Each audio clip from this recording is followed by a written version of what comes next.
escolar básica y secundaria en el Colegio Monseñor Lasaña. Por favor, profesor, si yo me equivoco al final, puede corregirme, ¿eh? Bueno, siguiendo, egresado de la Facultad de Ciencias Contables, Económicas y Administrativas con el título de Contador Público por la Universidad Nacional de Asunción, posgrado de formación docente universitaria por la Facultad de Filosofía de la Universidad Nacional de Asunción y con la especialización en enseñanza de las ciencias sociales con mención en historia, geografía y formación ética y ciudadana de la Universidad Nacional de Córdoba, Argentina. Realizó las especializaciones en liderazgo estratégico e historia militar en el Instituto de Altos Estudios Estratégicos, dependiente del Colegio de la Defensa. Es diplomático en historia de la Guerra del Chaco por la Universidad Latinoamericana de Bolivia. Algunas de sus publicaciones son Historia del Paraguay, Memorias de la Ocupación, esta en conjunto con Humberto Marino Trinidad Mancuelo, Benzo, Penurias y Fatigas, Memorias de la Ocupación de 1869 a 1876, estas son 2 tomos, ¿sí? También con Humberto Trinidad. Profesor, una vez más, bienvenido y le agradezco mucho la participación, ¿sí? Y por favor, tiene usted la palabra. Sí, buenas tardes. Gracias, Romilda. Te quiero pedir si puedes habilitar para levantar una proyección, por favor. Me disculpo si de repente salgo de la cámara. En Asunción está lloviendo y cuando llueve en Asunción a veces se va la luz. Así que como prevención ya apago la cámara. Pero estoy conectado también a mi celular como para aguantar por lo menos 20 o 30 minutos en caso de que se vaya la conexión. Vale, ya está autorizado. Ok, voy a levantar. Ya tengo, creo que me había dicho el profesor 30 minutos, así que voy a hacerlo lo más brevemente posible. Yo sé que el profesor capaz que hable también de algunos de estos puntos. Cuando hablamos de punto de vista del Paraguay o perspectivas del Paraguay, es difícil englobar el pensamiento general de los que consumen guerra de la Triple Alianza hoy en día en nuestro país. Hay que recordar que la figura del Mariscal López, cuando termina la guerra de la Triple Alianza, fue la proscripción. De hecho, se habían sacado una ley y decretos en el cual le nombraban a López un desnaturalizado, asesino de su patria, entre otras cosas, cuando había asumido el gobierno provisorio en Asunción allá por agosto del año 1869. Cuando llegó la noticia de la muerte de López, el 6 de marzo del año 1870, en Asunción hubo festejos. Los periódicos, o sea, el periódico que funcionaba en aquella época, que era La Regeneración, festejó el evento, habla de grandes noticias: viva la República del Paraguay, vivan los aliados, vivan los vencedores del tirano. ¿Por qué les voy explicando esto? Porque mucho de lo que se consume hoy en Paraguay tiene que ver con el nacionalismo paraguayo. Y el nacionalismo paraguayo tiene su baluarte principal en la reivindicación del Mariscal López. La muerte de López se festejó, hubo bailes, eventos, etc. Estamos hablando de marzo de 1870. Los primeros actores paraguayos que dejan memorias de la guerra son, el primero es George Thompson, que había caído prisionero en Angostura en 1869. Él era un oficial inglés al servicio del ejército paraguayo, quien escribe la primera versión paraguaya de la guerra, por decirlo de una manera, que es la Guerra del Paraguay del año 1869. La primera cronología completa de lo que ocurrió en Cerro Corá lo encontramos recién 15 años después de Cerro Corá, de manos de Ignacio Ibarra, que era dueño del periódico La Democracia. Él había sido uno de los 2 últimos paraguayos que le vieron con vida al Mariscal López, y él relata su experiencia en Cerro Corá el 1 de marzo del año 1885, es decir, 15 años después de la guerra. Las memorias más importantes de la guerra de la Triple Alianza, siempre hablando desde el sector paraguayo, lo tenemos en Juan Crisóstomo Centurión, que recién ve la luz en el año 1894, es decir, 24 años al fin de la guerra, según un relato que él dejó en una de las memorias, no recuerdo si en las de Ceballos, en la colección Ceballos, no estoy recordando ahora. Él dice que había comenzado a redactar sus memorias en el año 1878 cuando regresó nuevamente al país. Pero bueno, vieron la luz en el año 1894.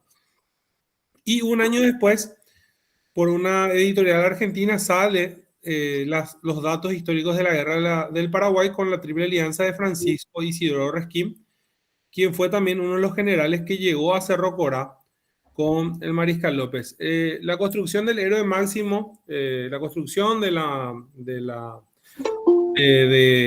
que en Paraguay se llamó el héroe sin ejemplar, que era el Francisco Solano López, se inicia a fines del siglo XIX con, de alguna manera, con la unión o con la reunión de los veteranos de la guerra de la Triple Alianza a partir de algunas instituciones. Una de ellas era la Liga Patriótica, donde había tanto lopistas como antilopistas, pero que sirvió como un lugar de unión o de encuentro de veteranos de la guerra de la Triple Alianza. Quien empieza de alguna manera la reivindicación de López de su propio hijo, Enrique Solano López Lynch, hijo de Elisa Lynch y Francisco Solano López. Él es el que vuelve el apellido Solano, o sea, el apellido Solano es el nombre de su papá. Él vuelve un apellido para diferenciarse del resto de los López en Paraguay. Es el que deja amplia descendencia en Paraguay.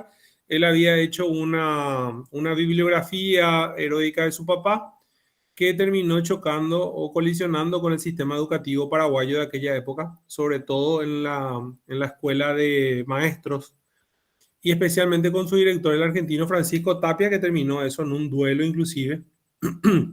A partir del año 1900, Enrique Solano López compra un periódico que utiliza para la propaganda en favor de los veteranos de la guerra de la Triple Alianza y especialmente en la figura de José Eduvigis Díaz. O sea, él renuncia al inicio de la reivindicación de la figura de su padre porque su padre generaba todavía mucha división en la opinión pública paraguaya.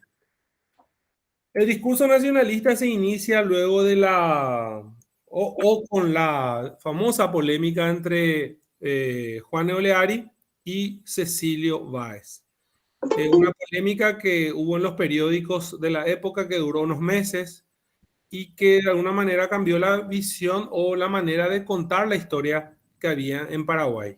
A partir de esa polémica, en el año 1902-1903 se inicia el discurso nacionalista, al que al poco tiempo adhiere el Partido Colorado. ¿Por qué? Porque la revolución que echó al Partido Colorado en 1904 estaba encabezado por Benigno Ferreira, un hombre un liberal relacionado con los legionarios, los famosos legionarios, o sea, los paraguayos que pelearon la guerra contra el Paraguay. Entonces, rápidamente el Partido Colorado adhiere al nacionalismo paraguayo, que utilizó figuras de ambos partidos políticos, Bernardino Caballero a la izquierda, Florentino Vido a la derecha, para reivindicar primero a los veteranos de la guerra y luego a Francisco Solano López. Ahí justamente está el coronel Oviedo con Juan Oleari ya en la década de 1930. En ese periodo de reivindicación aparecen obras de Gregorio Benítez. Gregorio Benítez es el que está a la izquierda en la foto. Era un diplomático paraguayo durante la guerra de la Triple Alianza que dejó algunos relatos sobre la guerra. Los dos primeros los vio en vida y el tercero ya fue una obra póstuma. La primera de 1904 es la Triple Alianza de 1865 y de 1906 es Anales Diplomáticos y Militares de la Guerra del Paraguay. Y en 1919 ya, también de la mano de Oleari, se recopiló la Guerra del Paraguay y las primeras batallas contra la Triple Alianza. Era periodo de reivindicación de López que tuvo en dos fechas sus puntos más importantes.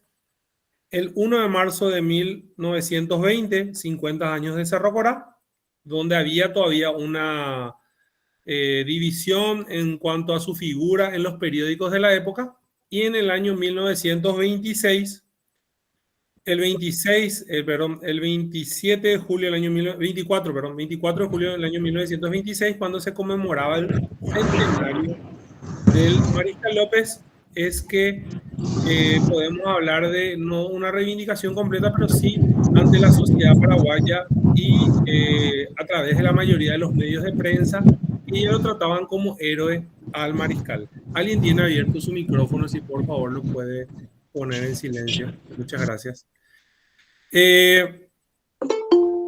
La reivindicación completa se da durante el gobierno de Rafael Franco Ojeda, que fue quien derrocó al gobierno constitucional de Eusebio Ayala en febrero del año 1936, a pocos meses de haber concluido la guerra del Chaco.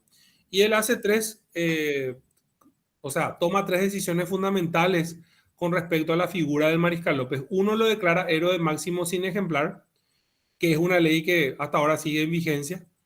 El 2 es la culminación del Panteón Nacional de los Héroes, que era justamente una especie de bastión del nacionalismo paraguayo, porque era una obra que había comenzado a construir justamente Francisco Solano López. Y la tercera fue la búsqueda de los restos del mariscal de Cerro Corá, que fue la figura que ingresa al Panteón Nacional de los Héroes para su inauguración un día como hoy del año 1936, 12 de octubre del año 1900, perdón, ayer fue 12 de octubre, un día como ayer del año 1936. A partir de ahí, el discurso nacionalista es el que comienza a prevalecer no solamente en los discursos políticos, sino también en la educación paraguaya. Y aparecen las representaciones y las memorias de lo que tiene que ver con la guerra del Paraguay. Estos son veteranos de la guerra de la Triple Alianza, que comenzaron a aparecer algunos escritos sueltos a través de archivos, y la representación a través de monedas, calles. Todo recuerda a la guerra de la Triple Alianza a partir del año 1936, donde López ya es tomado como un héroe máximo. Ahora vamos a las lecturas en los dos últimos periodos antes de la democracia y en el periodo que vivimos actualmente. La línea histórica a partir de ese 1936, pero especialmente desde el establecimiento en el gobierno de Higinio Morínigo allá por 1940, es la línea histórica de Juan Oleari y Natalicio González, que glorifican la figura de López y a héroes de la guerra de la Triple Alianza. Extrañamente, durante el gobierno de Alfredo Stroessner, que era un gobierno que se declaraba anticomunista, permitió que libros sobre la guerra se puedan vender en Paraguay, especialmente el de Chavenato, que no recuerdo ahora el nombre, Genocidio Americano, que es uno de los libros más vendidos en nuestro país. Es una obra aceptada en la época porque era una obra, por decir de alguna manera, a favor de Paraguay. Y ahí también es donde aparece el enemigo inglés, la famosa versión de que Inglaterra fue la que armó la guerra para traer a Paraguay, que también ya fue una versión de la que habló en su momento Natalicio González, pero que se volvió popular a partir de la década de 1970 con autores relacionados al marxismo, tanto en Brasil como en Argentina. Se prohibieron todo tipo de obras o autores que estaban en contra de esa línea histórica. Ahí en la foto ustedes ven la tapa de San Fernando, drama histórico sobre la guerra de la Triple Alianza, una obra de teatro escrita por Alcibiades González del Valle, que estuvo prohibida durante todo el periodo de Alfredo Stroessner, e inclusive, increíblemente, durante unos años, cuando empieza el periodo democrático luego de la caída de Alfredo Stroessner. O sea, el discurso nacionalista era así de fuerte que se fue Stroessner, pero que quedaron esas prácticas de prohibición de ciertas obras. La famosa obra de Alcibiades recién pudo verse en el año 1991 durante, durante el gobierno municipal de, de Carlos Filisola, que permitió que la obra pueda representarse en el teatro municipal. Esto es, yo pedí permiso para mostrar esta foto. Esto es un chico que quiso festejar su cumpleaños vestido del Mariscal López. A la izquierda el vestido del Mariscal, a la derecha se puede ver él con una remera del Mariscal López, ahí están sus padres. Y la invitación dice, pero vendrán otras generaciones y nos harán justicia aclamando la grandeza de nuestra inmolación, que es un extracto de un escrito de Goicoechea Menéndez de la década de 1920 y la invitación que se hace para el cumpleaños. ¿Por qué les muestro esto? Porque hoy en día, ya para el año 2020, nosotros somos resultado del fracaso de la reforma educativa que empezó allá por el año 1992, 1994, y que se fue reformulando en diferentes periodos, que sacó de la malla curricular gran parte de la educación de historia en Paraguay.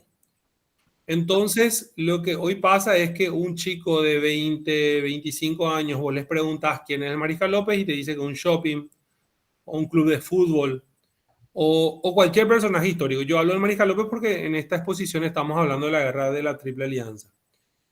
Luego tenemos un desconocimiento general sobre temas históricos, que es consecuencia también de esa reforma. El discurso oficial es el mismo, o sea, el discurso que viene de los gobiernos paraguayos es un discurso a favor de López, siempre a favor de López. No hay una crítica o un estudio crítico dentro de los partidos políticos. El Partido Liberal también se volvió nacionalista cuando cuando estaba por llegar la guerra del Chaco, por una cuestión práctica, había que aglutinar a todos los paraguayos nuevamente para una guerra, así que el Partido Liberal también se terminó uniendo al discurso nacionalista, primero de manera práctica y después de manera ya en su estatuto a partir del año 1955. También tenemos espacios de personajes fanatizados por el nacionalismo paraguayo. Y el nacionalismo paraguayo no tiene que ver solamente con López, también tiene que ver con el doctor Francia y don Carlos Antonio López, que, que aunque está relacionado a sectores específicos, es un sector bastante virulento cuando cuando se tratan temas relacionados a la guerra de la Triple Alianza.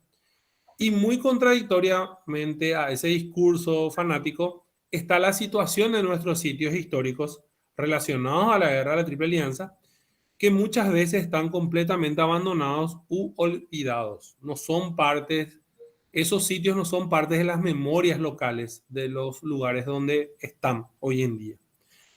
Y para completar este panorama que no es bueno, si es que queremos analizar lo que pasó en la guerra, comenzaron a aparecer en la última década, en las dos últimas décadas, miles de documentos apócrifos con diferentes intenciones. Todos los documentos glorifican a López, pero de alguna manera tratan de llevar algún tipo de protagonismo hacia algún familiar relacionado a la gente que falsifica estos documentos. El problema de estos documentos es que hoy en día también se volvieron bibliografía, libros que ya están a disposición en las librerías de Asunción, donde hoy pueden leer relatos basados en estos documentos apócrifos. ¿Y por qué se da esto? Justamente por la escasa participación que tienen las universidades que tienen la carrera de historia y las asociaciones y academias de historia del Paraguay en la toma de decisiones. No hay no hay institución del gobierno que se acerque a la universidad o que se acerque a las academias a la hora de evaluar cuestiones que tienen que ver con la historia del Paraguay. Para terminar, lo positivo del advenimiento de la democracia en Paraguay es que hoy en día sí se permite hablar de cualquier aspecto relacionado a la guerra de la Triple Alianza, y en los últimos 30 años se publicaron gran cantidad de libros sobre diferentes aspectos de la guerra de la Triple Alianza. Las causas de la guerra, las enfermedades en la guerra, los legionarios, los trofeos de guerra, etc. Se habla de todo, se publica de todo, y hay materiales muy buenos, obras muy buenas, que si uno se acerca puede tener una idea completa de lo que es, de lo que fue la guerra de la Triple Alianza de manera desapasionada. Así que en grandes rasgos esta es la situación, no solamente de la perspectiva paraguaya con respecto a la guerra de la Triple Alianza, sino una visión general de la situación de la historia paraguaya en nuestro país. Bueno, de mi parte es todo, creo que cumplí con mi tiempo. Me aceleré un poquitito como para poder justamente poder realizarlo en el tiempo que me dieron. Pues muchas gracias, Fabián. Incluso poco tiempo, ¿no? Ha restado más tiempo para hablar, pero vamos a dejar para la discusión final, ¿sí? Excelente. Ahora, sí, sí, excelente, ¿no? Para tener más espacio para intercambio de ideas, ¿no? Ahora voy a presentar al profesor Doratioto, ¿sí? Antes de su habla, voy a hablar en portugués porque es un profesor aqui de Brasil, ¿sí? E professor Doratioto, sinta-se à vontade também para apresentar em português a sua fala, tá? Professor Francisco Doratioto é graduado em História e Ciências Sociais pela Universidade de São Paulo, e também, ao final, para me corrigir se eu tenho algum deslize aqui, né?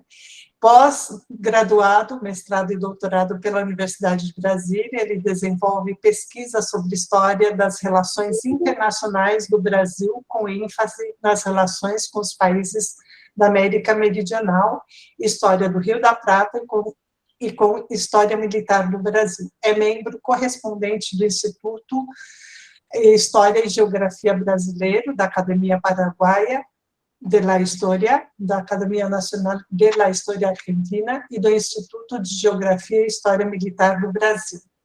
Seus temas de mais interesse são, de fato, as relações internacionais do Brasil, a história do Rio da Prata e a história militar do Brasil. E entre suas publicações, nós temos a Maldita Guerra, Nova História da Guerra do Paraguai.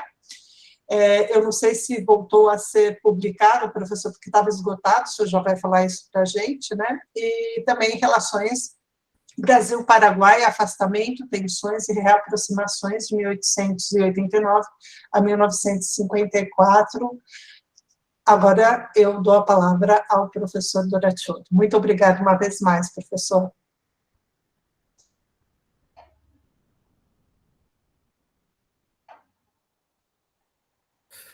Desculpame, né? Gracias, Romilda. Saludos a todos.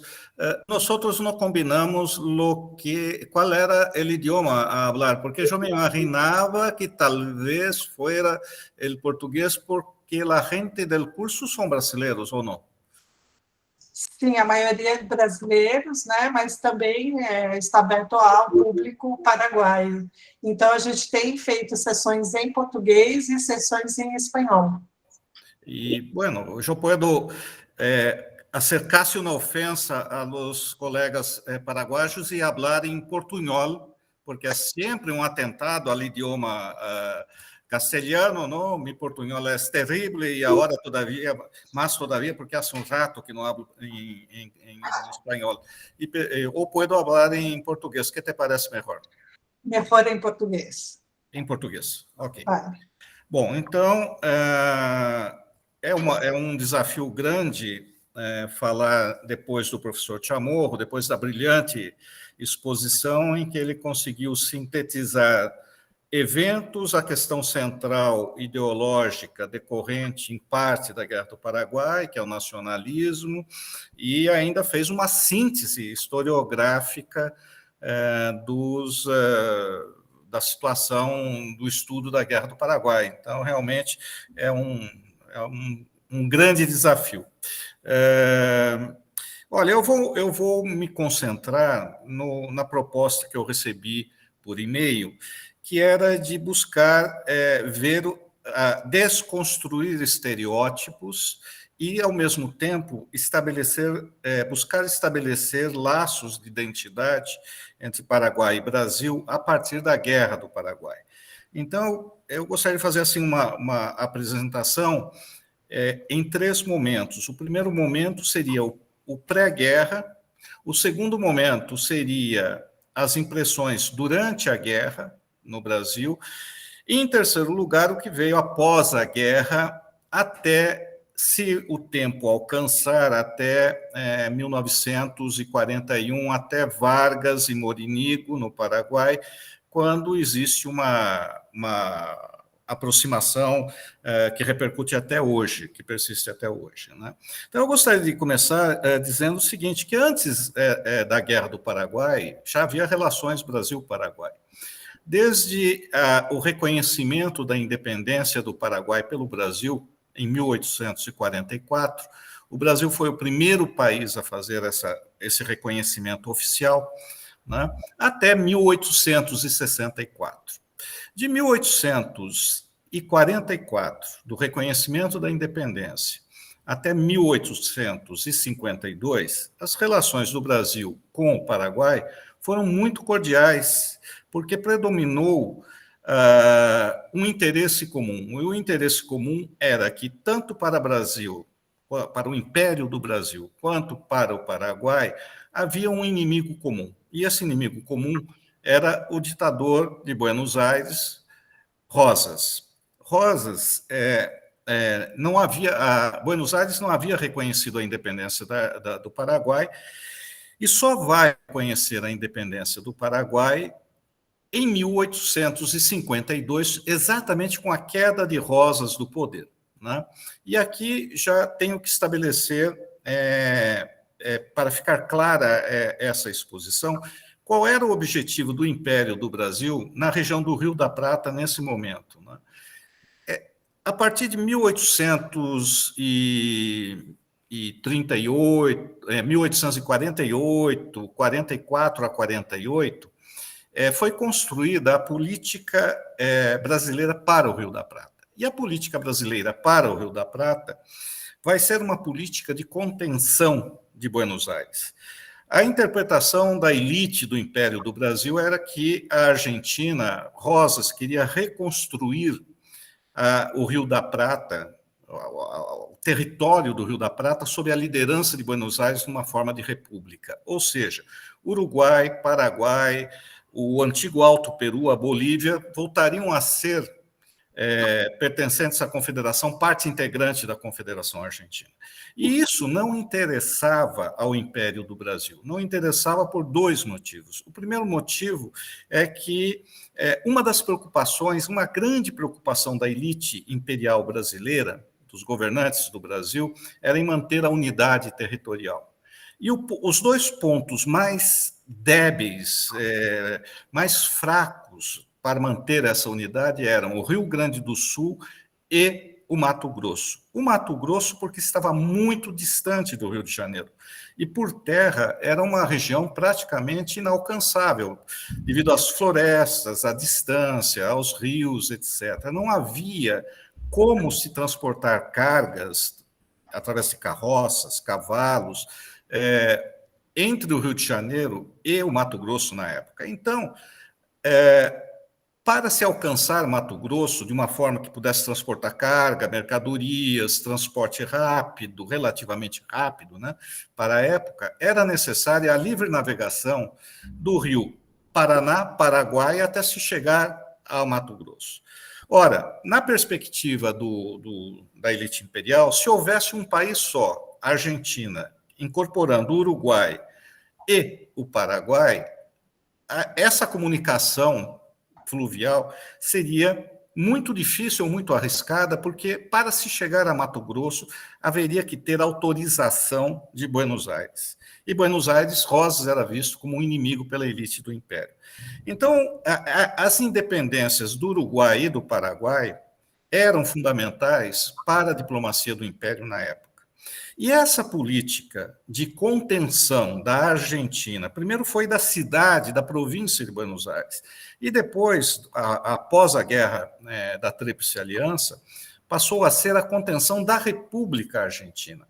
Essa política começa na década de 1840 e persiste de uma forma ou de outra, com maior ou menor intensidade, até o final dos anos 1970, começo dos anos 1980.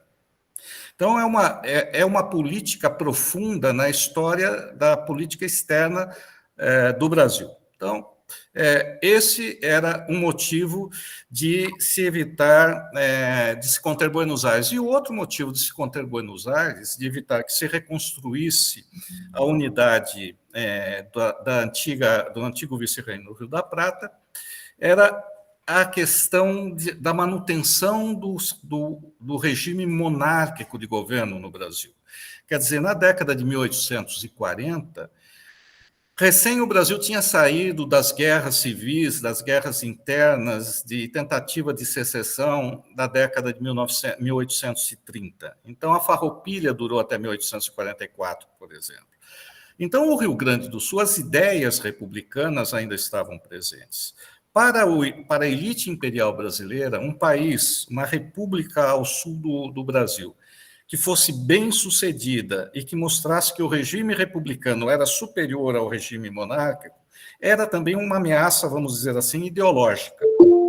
Então, não interessava ao Brasil, ao Império do Brasil, a manutenção, a incorporação de Paraguai e Uruguai à República Argentina.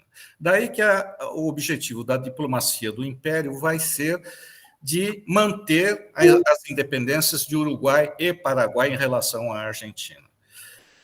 Por esse motivo, durante a década de 40, as relações entre Brasil e Paraguai, entre os governos de Dom Carlos Antônio Lopes e os vários governos brasileiros, os gabinetes, os ministérios, foram muito cordiais.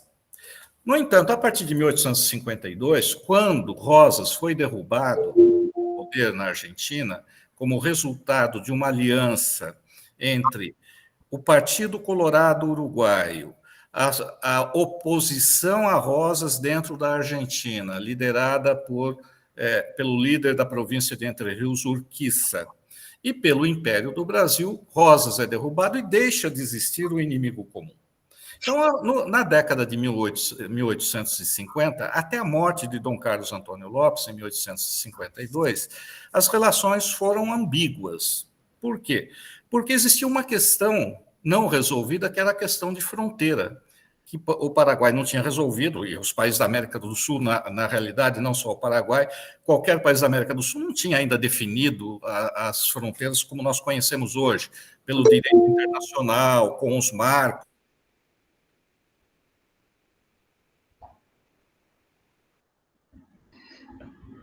Ela não tinha fronteiras definidas com o Brasil nem com a Argentina. Né?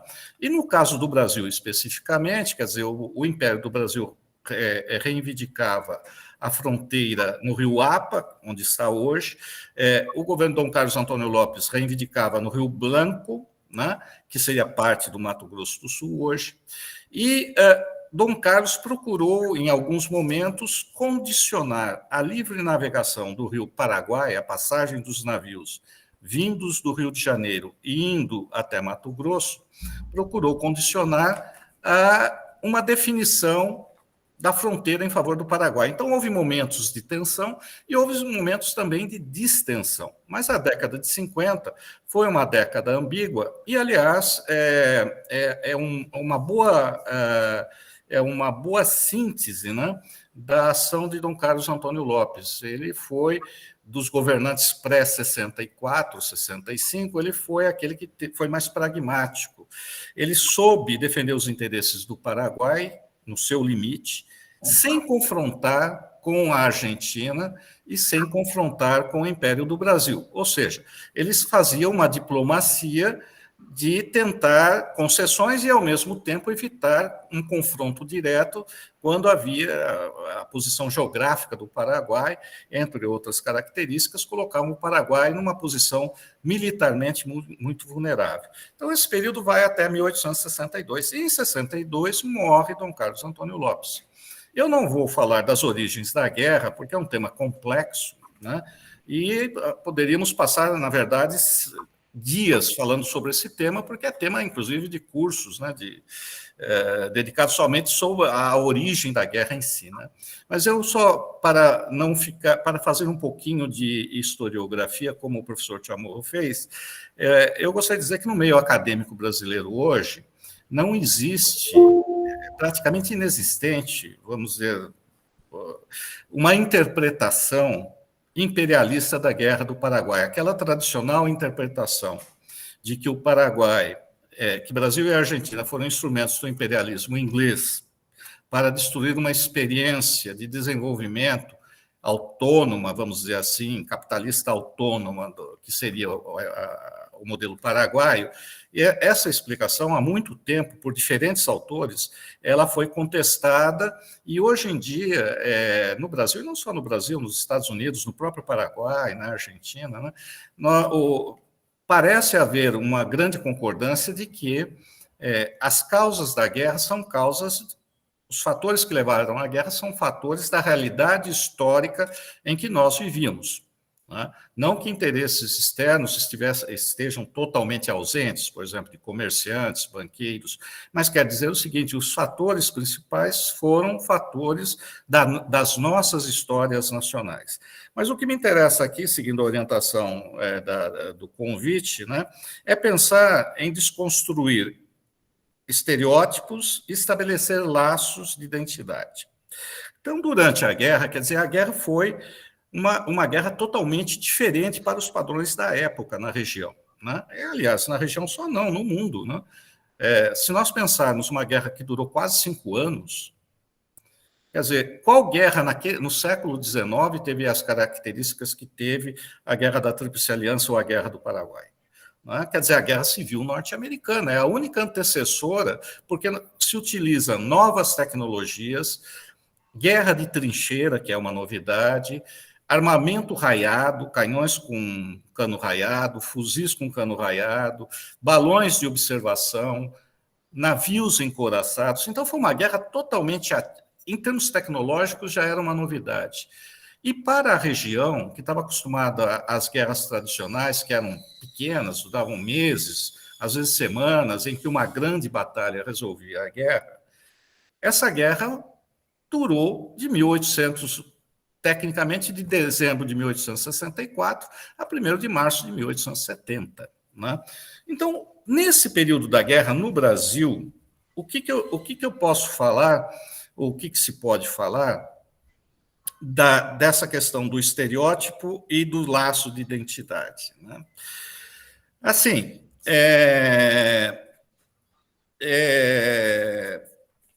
uma característica que surge, talvez a partir de 1866, já no final de 1866, no Brasil, de percepção em relação ao Paraguai, é do valor do soldado paraguaio. Então, existe, num primeiro momento, uma surpresa e, no segundo momento, uma grande admiração pela capacidade de combate e de resistência do soldado paraguaio, que nos combates ele não se rende, ele não foge, ele fica, mesmo quando encontra-se inferioridade militar. Então, essa é a primeira característica de uma identidade, vamos dizer assim, paraguaia construída no Brasil e que persistiu por toda a historiografia até hoje. Não existe historiografia brasileira, seja a mais conservadora, daquelas nacionalistas patrióticas que procura mostrar só um lado tendo razão, só um lado sendo bom e outro lado sendo mal, uma dicotomia simplória e falsa da história, né?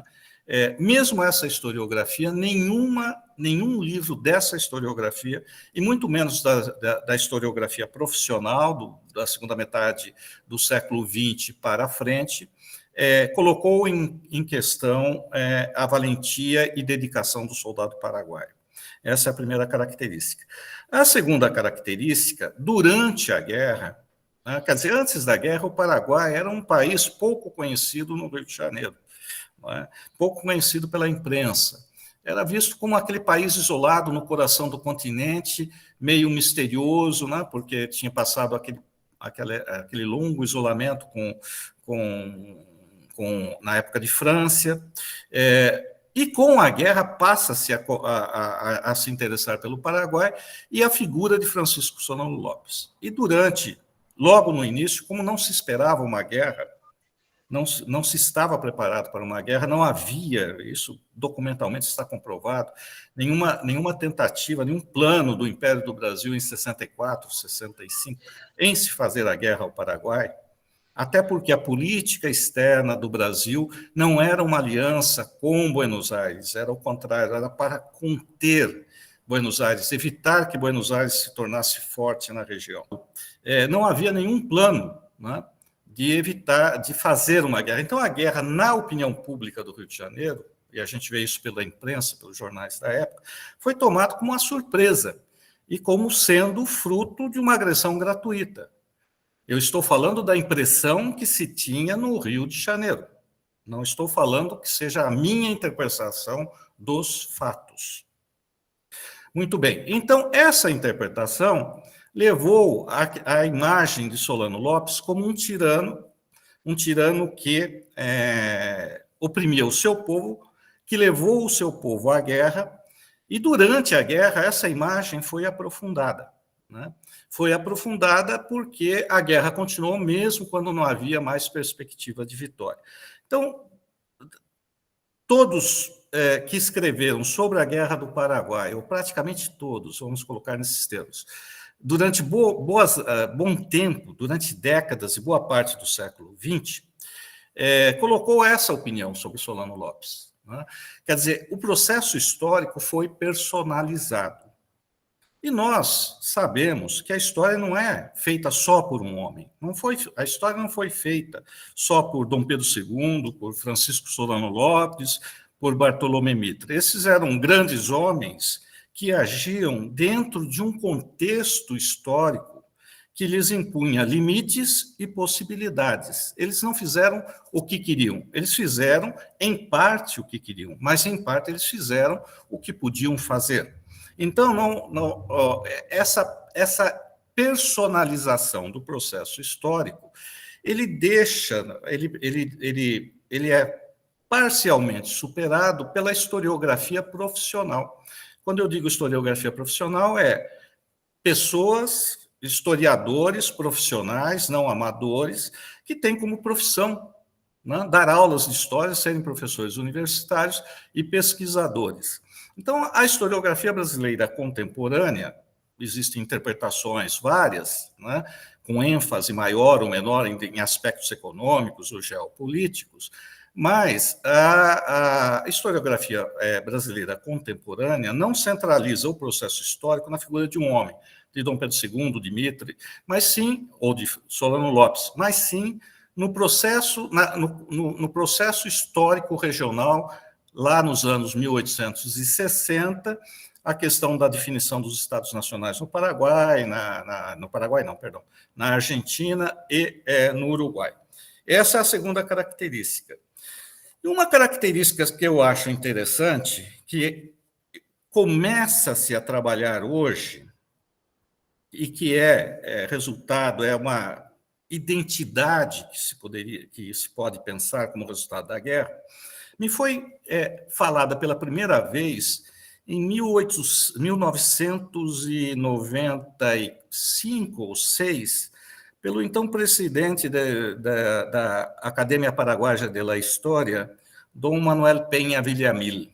Então, eu vivia em Assunção e fui entrevistar Dom Manuel Peña, conversar com ele. Ele era um grande historiador, e tínhamos amizade, e ele me falou assim: Francisco, nós precisamos interpretar a Guerra do Paraguai como um elemento de integração.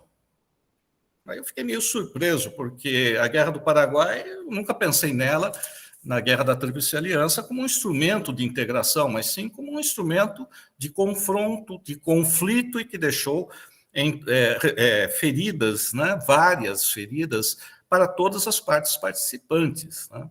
A memória da Guerra do Paraguai está presente hoje em todos os países que participaram do conflito, né?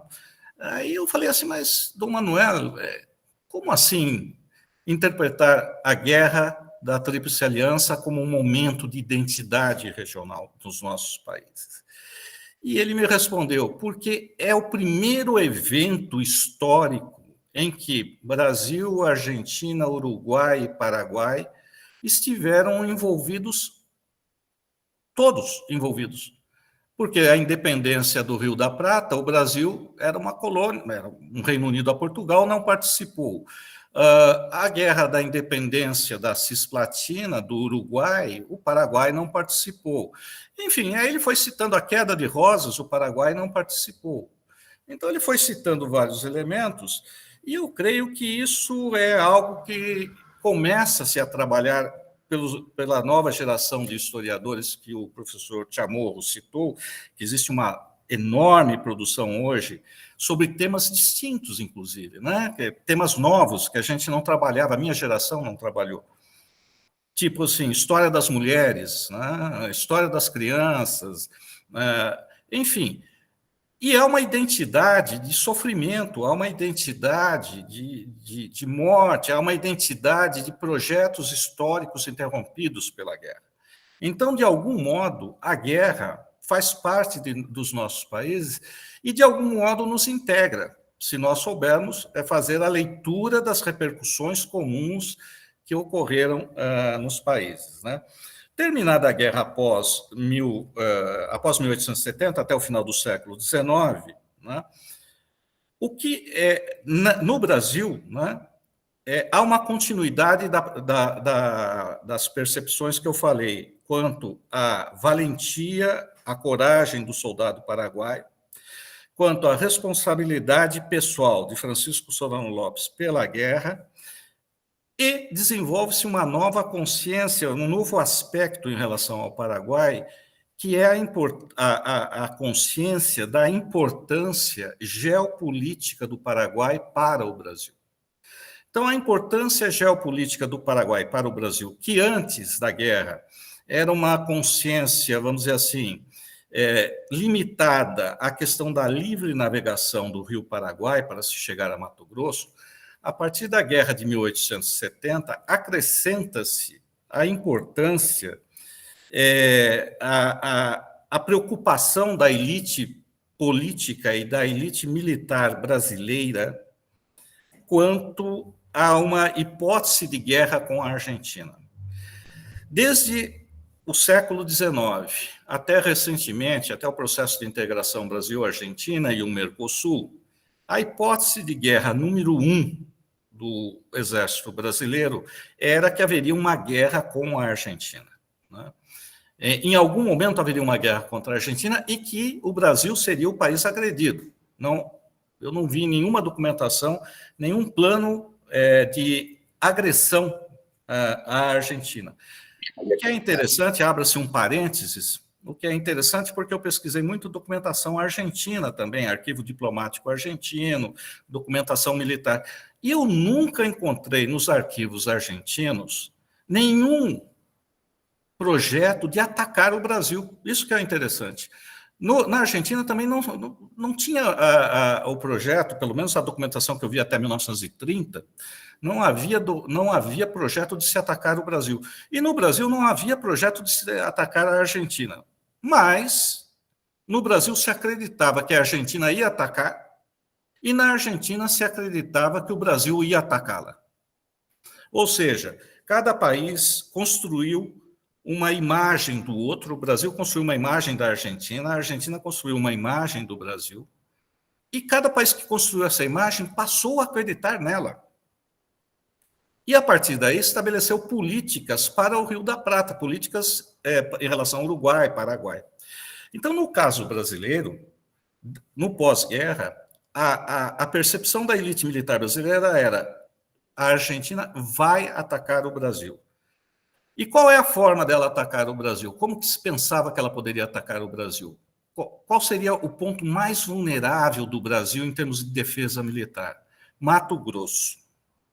Então, se a Argentina conseguisse uma aliança com o Paraguai e o Paraguai permitisse uma passagem do exército argentino rumo a Mato Grosso, não se conseguiria conter a invasão argentina e a Argentina poderia ocupar parte de Mato Grosso. Há que se lembrar que até 1912, o caminho utilizado para se chegar a Mato Grosso, para comércio, transporte militar e tudo mais, era através da navegação ainda do Rio da Prata, Rio Paraná, Rio Paraguai, até se chegar a Mato Grosso. Só em 1912 foi feita uma ligação ferroviária do Brasil com o Mato Grosso, né? Então, isso explica essa preocupação geopolítica e que persistiu depois, né? Persistiu durante décadas, até recentemente.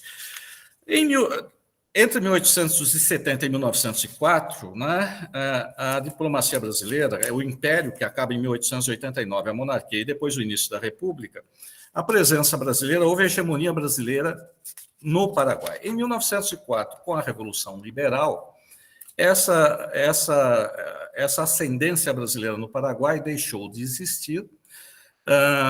E na década de 20, os governos liberais da década de 1920, buscando uma alternativa econômica para o desenvolvimento do Paraguai, já que o Paraguai não conseguia capital externo, estava distante de canais de imigração, a economia paraguaia continuava estagnada, quer por sua posição geográfica, quer pela instabilidade política, quer pela dependência do Porto de Buenos Aires. Então, a partir da década de 1920, começou uma política discreta de reaproximação Brasil-Paraguai para buscar oferecer ao Paraguai uma alternativa de saída para o seu comércio exterior que não fosse Buenos Aires, utilizar um porto brasileiro.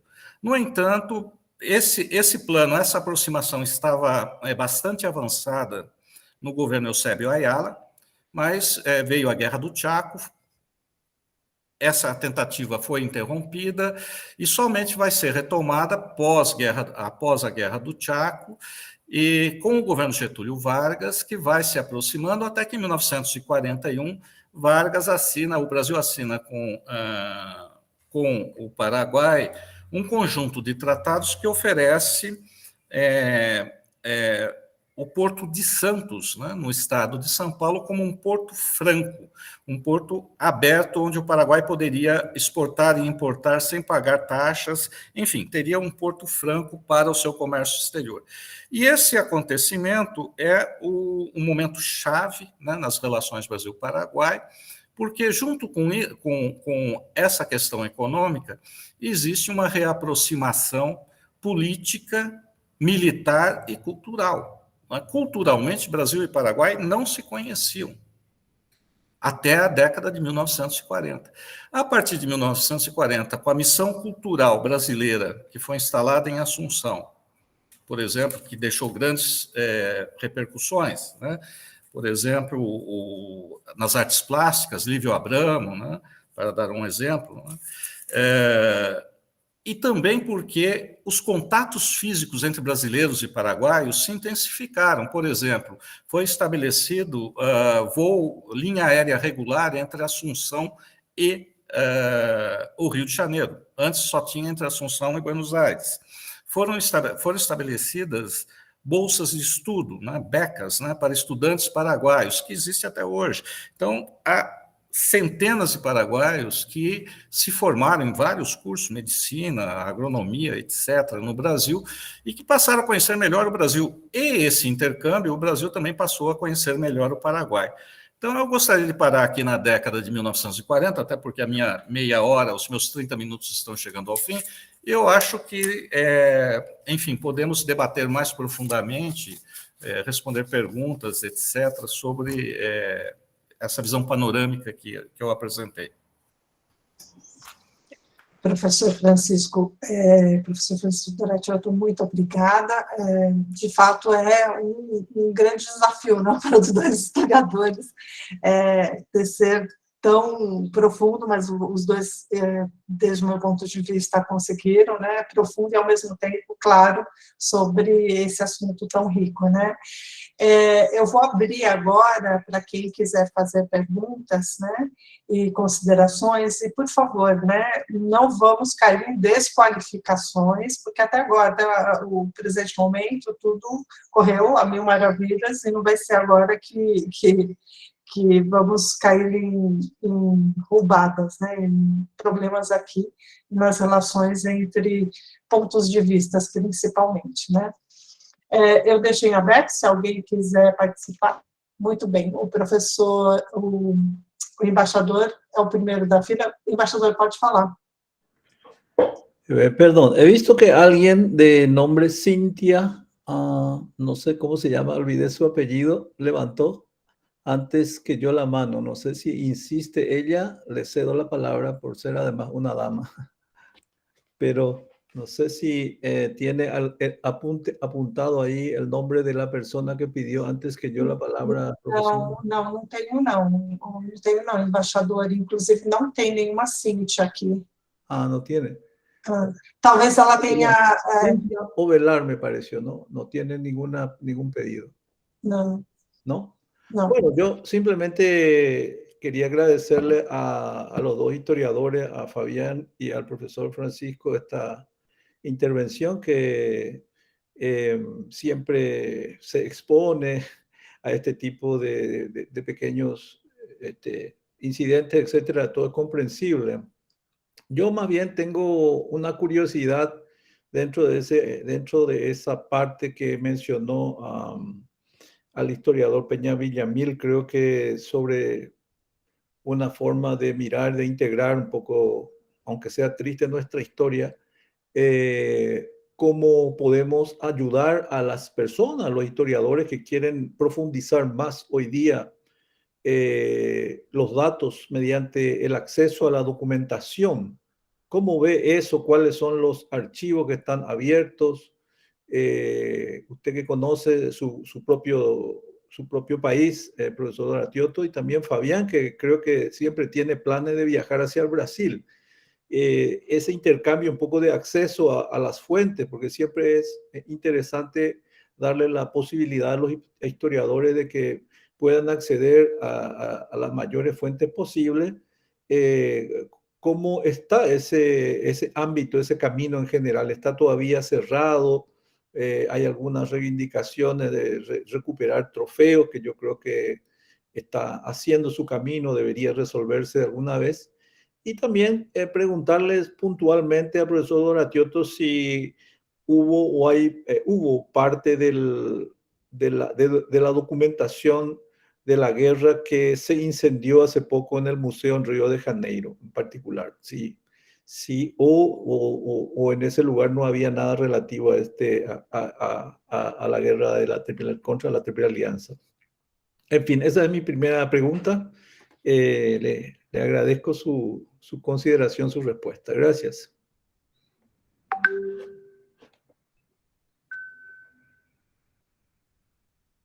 Quem começa, o professor Chamorro ou o professor Doracioto? Ok, empiezo yo. Con respecto a los archivos que tenemos en Paraguay, hoy en día ya están totalmente digitalizados todos los archivos del Archivo Nacional de Asunción, incluyendo la colección ex colección Río Branco que fue devuelta por el Brasil en el año 1981. O sea, hoy desde la red cualquier investigador o curioso puede acceder a cualquier documento de la Guerra de la Triple Alianza ahí. Donde tenemos problemas, lastimosamente, es en el Ministerio de Defensa Nacional, donde está resguardado el archivo Gil Aguinaga. El archivo Gil Aguinaga incluye, entre otros documentos, la colección de Estanislao Ceballos. Y por desidia de las autoridades, no estoy hablando de ahora, sino ya de años anteriores, se perdió más del 30% del archivo. se fue a parar no sabemos dónde, contrabando, pero desapareció.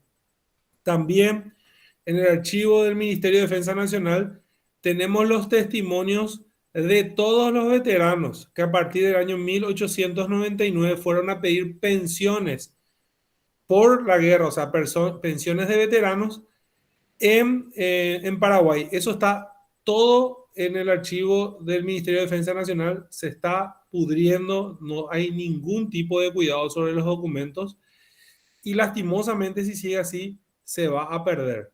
Pero el Archivo Nacional sí, tiene todo ya digitalizado. También contamos con la Biblioteca Nacional, que está en proceso de digitalización. Tenemos ya los periódicos digitalizados hasta el año 1902. Se está trabajando de ahí para adelante, así que hay acervo que ya van a poder verlo en Internet. Con respecto a mi experiencia en archivos brasileros, yo tuve acceso en Mato Grosso a archivos militares que me facilitaron militares en actividad, como también militares que se habían retirado con respecto a archivos de la Marina y me lo pasaron digitalizado ya, así que yo creo que también ellos tienen archivos mucho mejor organizados que los nuestros. Con respecto a la cuestión de la memoria, embajador, nosotros en Paraguay tenemos prácticamente el 90% de los lugares relacionados a la guerra de la Triple Alianza. Inclusive encontramos un lugar donde están enterrados por igual paraguayos, brasileros, uruguayos y argentinos, que es un lugar que se llama Curuzú 40, que está en la ciudad de Villeta, donde fueron enterrados todos por igual osamentas que fueron encontrados años después de la batalla de Itaibate, con uniformes de todos los ejércitos. Ese lugar hace exactamente 3 años que estamos tratando de que el Congreso Nacional expropie, porque es una propiedad pequeña, para hacer un lugar, un centro de interpretación, un museo, un memorial, etcétera, que recuerde la guerra de la Triple Alianza y de alguna manera sirva como lugar de memoria para los países que hoy conformamos el Mercosur.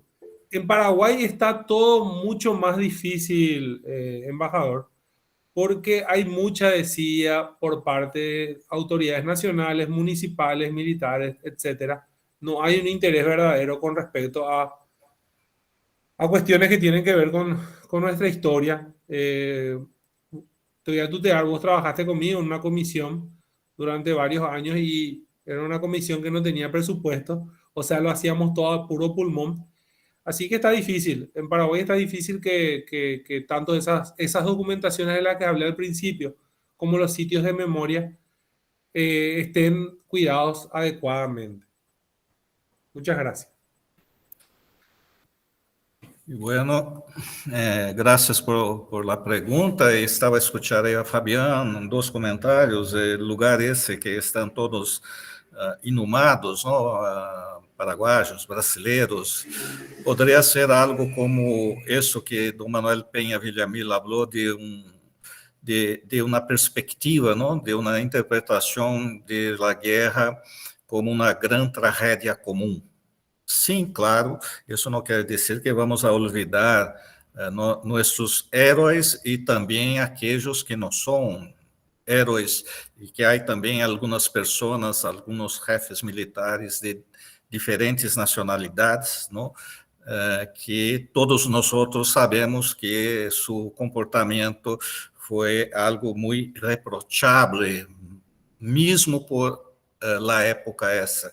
Perdão, empecé a falar em castelhano, me olvidei, Romilda. Vou a sair do portunhol e vou volver ao português melhor. Tudo bem. Então, eu creio que esse lugar aí que o professor Chamorro falou, um cemitério comum, né, que existem restos mortais dos paraguaios e brasileiros, é um exemplo do que seria a construção de uma memória comum, de uma perspectiva, de uma grande tragédia comum, que foi a guerra, que nos impactou hoje, porque o desenvolvimento dos nossos países na época, o desenvolvimento econômico, os gastos, os investimentos que seriam feitos em infraestrutura econômica, em portos, em ferrovias, foram gastos em guerra. Então, para o Brasil, foi um atraso econômico, para a Argentina, exceto os comerciantes argentinos de Corrientes e Entre Rios, também foi um atraso. Para o Uruguai foi um atraso e, evidentemente, para o Paraguai foi uma perda de território e uma perda de recursos humanos e, enfim, foi o que perdeu mais, né? Mas há algo em comum. Esse algo em comum é que nossos países estariam muito melhores, todos eles, hoje, se não fosse a guerra. Quer dizer, mesmo os ganhadores perderam muita coisa, né? Então, eu acho que, me parece que isso mostra a validade do pensamento de Dom Manuel Peña Villamil, não? Por outro lado, a questão dos arquivos, né? O grande problema do historiador, da minha geração de historiadores, quando eu comecei na década de 1980 a estudar Paraguai, era a dificuldade de achar documentos. A dificuldade, por exemplo, o arquivo Guerra do Paraguai que tinha no Itamaraty estava fechado, era supostamente secreto. O arquivo diplomático brasileiro e argentino era quase um favor pessoal quando se tinha autorização, o historiador conseguia uma autorização para pesquisar. E quando conseguia a autorização, tinha que viajar, tinha que ficar em hotel. Isso custava dinheiro, era caro, nós não tínhamos financiamento. Boa parte das pesquisas que eu fiz com dinheiro do meu próprio bolso, do meu salário de professor. Isso lá nos anos 1980, 1990, ainda, né? Então, o grande problema da minha geração de historiadores era encontrar o documento, ter acesso ao arquivo e depois conseguir viajar e pesquisar. Como disse o professor Chamorro, hoje boa parte dos arquivos estão digitalizados.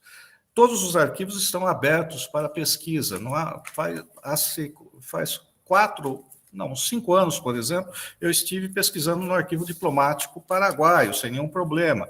O arquivo diplomático brasileiro está aberto, o argentino também está aberto, o uruguaio também. Não há problemas de acesso mais aos arquivos e, ademais, parte dos arquivos estão digitalizados.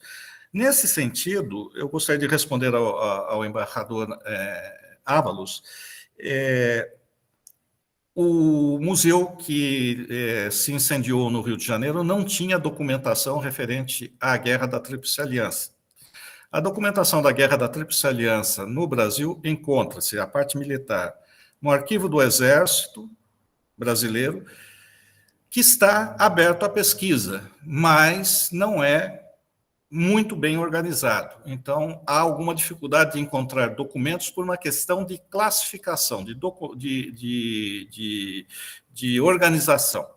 Encontra-se no arquivo do Exército, no Arquivo Nacional no Rio de Janeiro, que está organizado, não há nenhum problema, e o arquivo do Museu Imperial.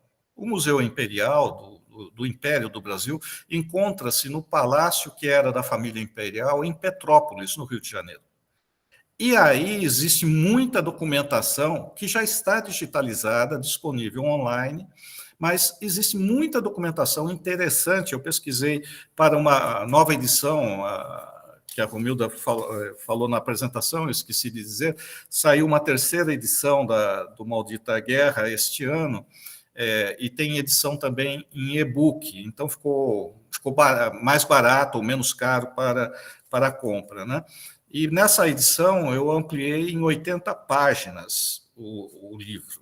E ampliei em 80 páginas porque, desde que eu tinha feito a primeira pesquisa e escrito a primeira edição em 2002, novos arquivos apareceram, que não é que estavam escondidos ou fossem proibidos a pesquisa, é que estavam desorganizados. Então, por exemplo, o do Museu Imperial foi colocado online. E tem um arquivo importantíssimo para a Guerra do Paraguai, que foi Guerra da Tríplice Aliança, Paraguai, que foi colocado na internet, está online, faz algo como 4 ou 5 anos, que é o arquivo Rufino de Elizalde, que foi o chanceler Dmitri que assinou o Tratado da Tríplice Aliança, participou das negociações e cuja documentação estava no Instituto Raviani, em Buenos Aires, mas que não se podia pesquisar porque a família tinha colocado uma cláusula no testamento dizendo que não se podia manusear o documento fisicamente, que ele teria que ser publicado em livro, exatamente para evitar o problema que o professor Chamorro falou do arquivo Hillagnaga, que é um arquivo que eu pesquisei em 1997, 1998, quando ele ainda não era conhecido, que está no Ministério da Defesa, né? Então, que a perda de documentos, muitas vezes o roubo de documentos, o extravio de documentos. Então, a família, os descendentes de Rufino de Elizalde proibiram o manuseio físico. E a Universidade de Buenos Aires não tinha recursos, etc., para publicar todo o material. Pois bem, com o desenvolvimento tecnológico e a invenção da internet, toda a documentação foi digitalizada e está disponível online hoje. Tem milhares de documentos sobre política interna argentina, política externa, sobre aspectos individuais da vida de Elizalde. É uma documentação riquíssima para se compreender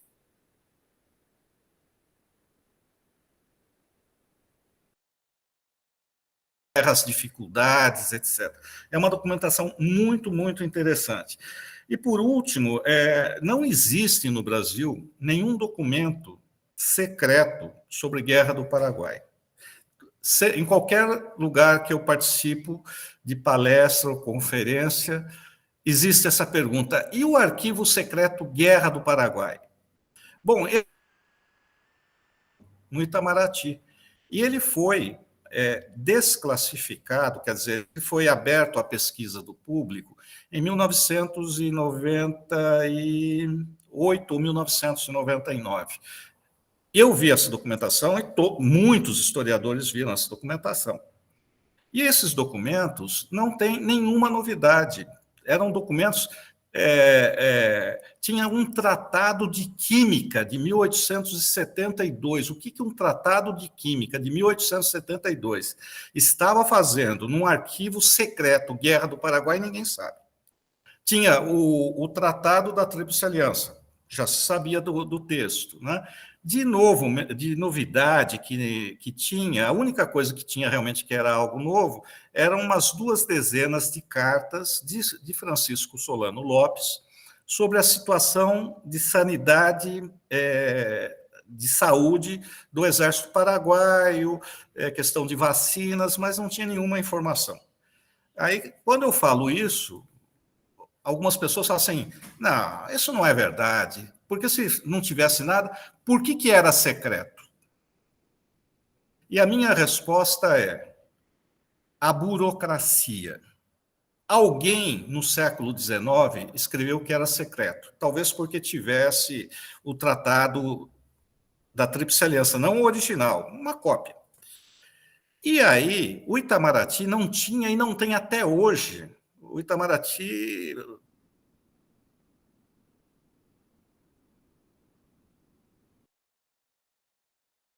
na parte que interessa de política externa, mas na parte de documentação, o Itamaraty não tem um historiador profissional. Não existe no quadro de funcionários do Ministério das Relações Exteriores do Brasil nenhum historiador profissional. Existem historiadores que se formaram em história, quer dizer, diplomatas que se formaram em história, mas que desempenham outras funções de historiador. Então, o arquivo do Rio de Janeiro é um arquivo tem documentação que vem de Portugal, da época da colônia, que Portugal deixou aqui e acabou ficando. Então, existem milhões de documentos, parte deles ainda não classificados, mas bem guardados, bem conservados, né? Então, alguém no século XIX pegou e classificou Guerra do Paraguai secreto. Como aqueles que vieram depois não eram historiadores, qual é a tendência de um burocrata, da burocracia? Repetir o que viu antes. Se um novo diretor recebe o arquivo para administrar, está escrito que é secreto, por que ele vai arriscar-se questionando isso? Ele tem outras tarefas para fazer. Então, a tendência da burocracia é por inércia. Por inércia, a burocracia permitiu que se permanecera a classificação secreta, pero não tinha nenhum contenido. É uma coisa decepcionante. E aí, em 1997, 98, quando se abriu, não tinha nada. Então, esse é o último... eu nunca ouvi falar de nenhum arquivo secreto, nunca vi indícios de que exista um arquivo secreto sobre a Guerra da Tríplice Aliança no Itamaraty. E vou falar o que eu já falei antes em outras palestras. Olha, eu conheço muito bem funcionários do Itamaraty, diplomatas. O professor Chamorro certamente vai concordar comigo quando se começa a trabalhar em pesquisa histórica, se vai num arquivo, as pessoas que trabalham no arquivo, geralmente, elas gostam do que fazem. Elas, quando veem que você está pesquisando, fazendo uma pesquisa séria, elas ajudam, estabelece-se uma relação de amizade entre o pesquisador e o funcionário. É um mundo à parte, vamos dizer assim, né? E nenhum funcionário nunca me falou, e olha, eu passei meses pesquisando em diferentes épocas no arquivo do Itamaraty, nenhum deles sequer falou, insinuou que existisse uma documentação que não estivesse aberta à pesquisa. E eu, pessoalmente, tenho uma amiga historiadora do Rio de Janeiro que trabalhou como estagiária quando era estudante de graduação no arquivo do Itamaraty, e ela falou, olha, eu conheço fisicamente o arquivo inteiro. E não tem lá espaço para esconder um arquivo secreto. Eu nunca vi um arquivo secreto. Então, a situação é essa, quer dizer, mas existe documentação inédita? Talvez ainda tenha. Né? Por exemplo, o arquivo Rufino del Salle, de milhares de documentos. A Universidade do Texas, que descobriu-se os diários, os escritos de Falcon, por exemplo, que era uma documentação que estava lá na Universidade do Texas, né? O Catecismo de São Alberto estava na Universidade do Texas. Então, existe documentação inédita? Talvez ainda exista, mas não porque seja secreta, é porque nós não descobrimos ainda ou porque está em arquivos desorganizados. Pode ser, pode ser. Muito bem, obrigada aos dois. Está respondido, então, embaixador? Não, fiquei muito contente e são respostas muito interessantes, né? Eu espero que também esse tipo de apreciação seja uma fonte de informação para meu amigo Fabián. Tenho outras perguntas, mas quero deixar às pessoas que já estão esperando sua oportunidade. Ao senhor Guimarães e outra pessoa que estava antes. Então, eu vi aqui que havia outra pessoa antes, mas ela baixou a mão, acho que ela desistiu. Então vamos passar a palavra exatamente, Ramon Olmedo, né? Pode falar, Ramon, ele estava anteriormente. Buenas tardes, gente. Todos hablamos de integración, todos hablamos de unión, intentar olvidar, reconsiderar las rencillas del pasado, pero en algún momento varios países englobaron ese pensamiento y lo hicieron en acciones, como por ejemplo la Argentina, devolviendo las cosas robadas, por ejemplo, en la época de Perón, el Uruguay, en un tiempo no tan largo como lo hizo la Argentina.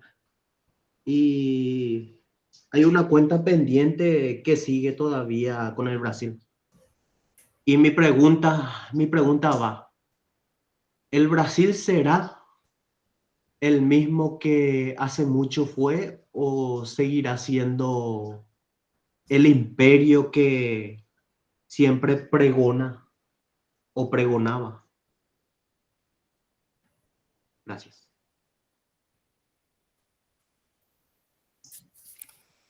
Me Eu acho gustaría, que é para você, dona Tia. me gustaría que la pregunta fuera al profesor Chamorro, pero no, no, es para mí. Mire, Ramón, yo soy, mi especialidad es pasado, no futuro. E então, eu tenho, meus estudantes e meus amigos bromeiam comigo, porque eu tenho,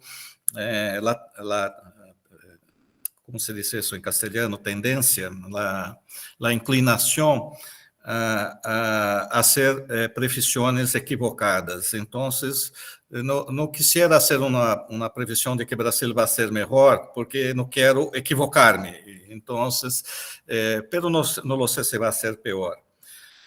Me gustaría que el Brasil fuera mejor, como a todos nosotros nos gustaría que nuestros países fueran mejores, ¿no? Mejoramos em alguma coisa, quedamos igual em outras e talvez empeoramos em alguma coisa. Eu me acordo, eu vivi em Assunção por 3 anos e meio, entre 1994 e 1998. E meus irmãos frequentavam, eu tenho melliços, e na época eles tinham 5 anos de idade, e eles frequentavam uma escola que todavia está em Luque agora, a Trinity School, e se iam aí. Aí o padre de um companheirito de meu amigo, de meus filhos, que era médico, me perguntou sobre como se hacía para que um paraguaio estudara em uma universidade brasileira e qual a documentação necessária. Eu lhe disse, não lo sé, pero ¿por qué quieres? Pregunte a la gente de la embajada. No, estou a pensar para mi hijo. Eu lhe disse, pero tu hijo tiene 5 anos de idade. E ele me disse, não, pero estou a pensar quando cumpla 17 anos, 18.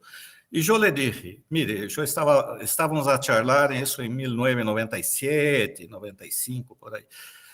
Eu lhe disse, mire,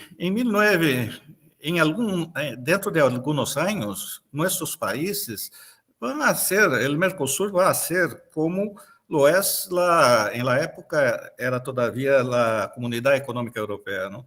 Depois se passou a União Europeia.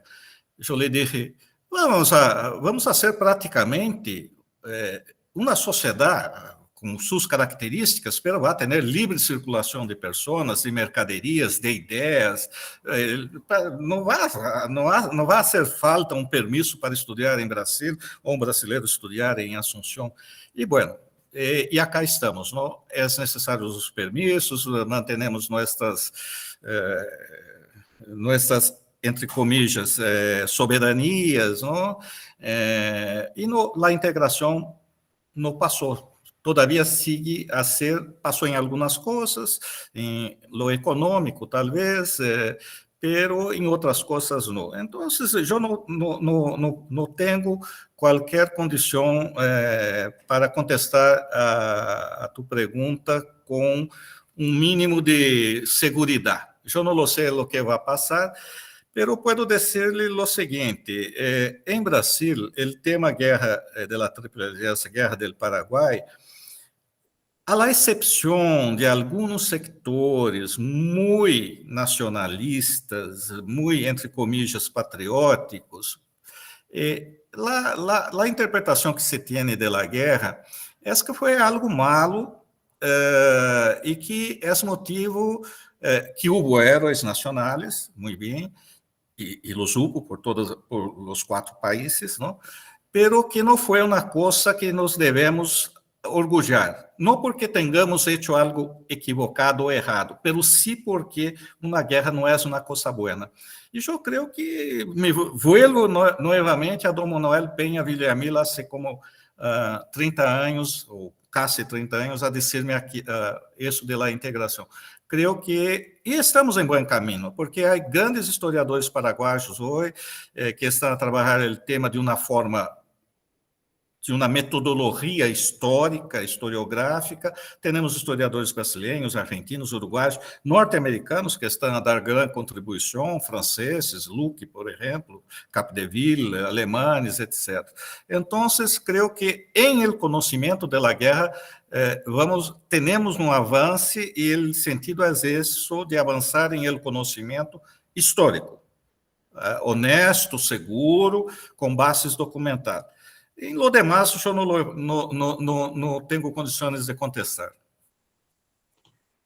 Y disculpe, ¿y qué piensa el doctor Fabián Chamorro sobre esta pregunta que yo les puse al personal? ¿Me escribiste al personal, Ramón? No, me estoy refiriendo al grupo, la pregunta que al hiciste. personal. Ok. Primero quiero aclarar que yo soy licenciado nomás, no soy doctor todavía. Estoy en camino a, pero todavía no soy doctor. Con respecto a qué va a hacer Brasil con los trofeos de guerra, yo no puedo saber. Lo que yo puedo aportar sobre eso, porque tiene que ver con mi exposición, es justamente cómo el nacionalismo paraguayo instala el discurso y ese discurso queda luego de la guerra, luego de la caída de Stroessner. Tanto así que sin importar el partido político que mande, las premisas son las mismas. El último reclamo que hace un gobierno paraguayo con respecto a trofeos de guerra, específicamente el cañón cristiano, es de Federico Franco, un vicepresidente liberal de un gobierno que no era colorado, y es el último reclamo. Luego está el Partido Colorado, que se embandera con el nacionalismo paraguayo y que no hace ningún tipo de reclamos. Pero yo no sé cómo puede llegar a contestar Brasil el tema de los trofeos. O sea, yo no tengo tanto alcance como para saber qué pueden decir específicamente los militares, porque yo sé que la última vez que hubo un rechazo con respecto a la devolución de trofeos, creo que tenían que ver con algunas asociaciones e institutos de ex militares que tenían una versión con respecto a la devolución o no de esos trofeos. Así que tampoco tengo contactos con esos grupos, Ramón, como para saber cómo ellos van a actuar. No sé si te contesté o me equivoqué o contesté, no entendí tu pregunta. No, está bien. Perfecto. Muchísimas gracias. Dale, Ramón. Muy bien. Vamos a ver, estamos aqui com Sérgio Guimarães. Sérgio Guimarães. Olá. Eu queria primeiro mandar um abraço para o meu amigo Fabián Chamorro. Um grande abraço. E dizer que é uma honra fazer uma pergunta para o meu ídolo, o professor Francisco Doratioto. Vem nesse sentido também, professor Francisco Doratioto. O senhor acredita que com a nossa possível mudança vindoura de governo, as resistências diminuam para a devolução do canhão cristiano ao Paraguai? Aonde está o obstáculo? São os clubes militares, são as associações militares? Porque acho que depois da questão do arquivo secreto é o que mais incomoda os paraguaios, a questão do canhão cristiano. O senhor vê uma resolução disso a curto prazo? Obrigado. Exatamente. O canhão cristiano é o tema, né? E os setores que mais resistem são setores militares já da reserva, pessoal mais antigo, né?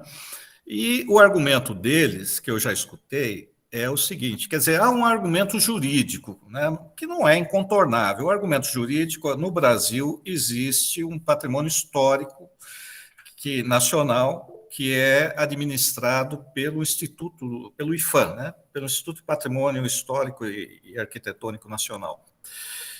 E o canhão cristiano é considerado patrimônio nacional por lei. Então, para ele deixar de ser um patrimônio nacional por lei, há um longo caminho burocrático, que passa, a solução é o Congresso Nacional aprovar que ele deixe de ser considerado um patrimônio histórico nacional. Enfim, não é impossível, é possível. Né? Mas, como me disse, eu citei aqui o arquivo Rufino Delisaldi, né, de Montevidéu, de Buenos Aires. Quando eu fui a Buenos Aires pela primeira vez para tentar pesquisar esse arquivo, que foi em 1989, 90, era um historiador, me foge o nome, agora já falecido, daqui a pouco eu vou lembrar, era um historiador, o diretor. Aí eu falei para ele assim, primeiro eu tentei que uma solidariedade entre colegas, ele historiador, eu historiador, ele permitisse que clandestinamente eu pesquisasse o arquivo. Né? Aí ele falou, não, eu não posso, porque veja a minha situação, eu vou ter um inquérito contra mim. Aí eu falei para ele, mas o que é necessário para que essa cláusula que a família, no testamento da família, seja cancelada? O que é necessário para cancelar essa cláusula? Aí ele me falou, o Congresso argentino tem que baixar uma resolução cancelando a resolução. Aí ele olhou para mim e falou assim, e você sabe quando o Congresso argentino vai dedicar o seu tempo e vai achar que o assunto merece a atenção do Congresso? Ele falou, vai demorar muito. Claro. Então, é o caso do Canhão. Primeiro aspecto, vamos dizer, jurídico-político, né? E segundo, tem o argumento desses setores mais conservadores no meio militar brasileiro, que dizem que o Canhão faz parte também da história do Brasil. O que é verdade, faz parte da história do Brasil, mas é um